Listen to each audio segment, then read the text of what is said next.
আমাদের দেশে অন্তর্বর্তীকালে সরকারকে অর্থাৎ ডক্টর ইউনূস সাহেব, যিনি একজন আন্তর্জাতিক ইন্টারন্যাশনাল একজন মানুষ, নোবেল পুরস্কার একজন মানুষ, তিনি অন্তর্বর্তীকালে সরকার এখন আমাদের।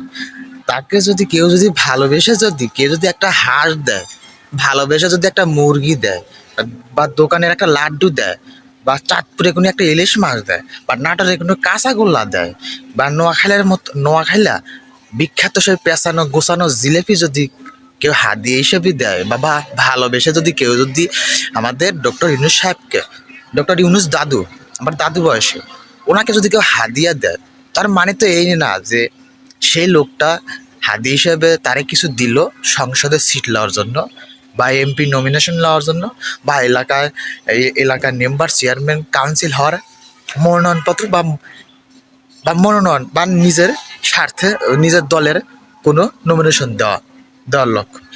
তার মানে তো এইগুলো না। একজন মানুষকে ভালোবেসে যদি কিছু দেয়, সেটা তো হাদিয়া স্বরূপ হয়। এই মানুষ, এই যে তোমরা জনগণ, তোমরা সাধারণ মানুষ, তোমাদের মাথার ভিতরে এত পেঁচকা। আমাদের অন্তর্বর্তীকালে সরকার ডক্টর ইউনূস দাদুকে একজন কাঠমিস্ত্রি একটা চেয়ার হাদিয়ে দিয়েছে। সে 10-12 জন লোক নিয়ে সেই চেয়ারটা কমপ্লিট করেছে। ব্যাংকের থেকে লোন করে হোক, নিজের টাকা খরচ করে হোক, একজন ভালোবাসার মানুষকে যদি যদি কেউ কাউরে ভালোবাসে, সেই মানুষটাকে যদি কোনো গিফট দেয়, সে টাকা টাকা টাকা কই থেকে আইব বা কি হইলো, এটা কিন্তু কেউ দেখে না। আমার কি হবে এটা না, ভালোবাসা অন্তর একটা মহব্বতে পয়দা হয়, অন্তরে ভালোবাসা থাকতে হয়। শুধু টাকা থাকলে মানুষের ভালোবাসা হয় না। তো মহব্বত করে সে ভাই আমাদের ডক্টর ইউনূস দাদুকে একটা চেয়ার হাদিয়ে দিচ্ছে, একটা গিফট দিচ্ছে। আপনারা কি কমেন্টে কি করতেছেন? তেলবাজি শুরু হয়ে গেছে, মলম দেওয়া শুরু হয়ে গেছে। মানে সংসদে যাইব বা এমপি হবে, নমিনেশন চাচ্ছে। একটা কাঠ মিস্ত্রি তো সংসদে যেতে পারবে না, তো এমপি হতে পারবে না। তো কেমনে আপনারা এই উল্টোপাল্টা কথাগুলো কোন আপনাদের মগজে কেমনে, আমার বুঝে আসে না।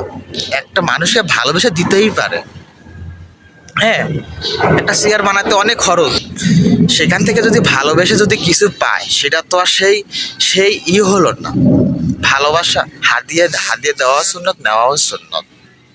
একটা চেয়ার বানাতে বেশি টাকা লাগে না। আর ডক্টর ইউনূস সাহেব যে একটা চেয়ার যে একজন গিফট দিবে, গিফট নিল, একটা হাদিয়া দিল, সেই লোকটাকে যদি ভালোবেসে যদি কিছু দেয়, সেটা তো অন্তর থেকে ভালোবাসার বিনিময় দেওয়া হলো। এটা তো জোর করে নেওয়া হচ্ছে না।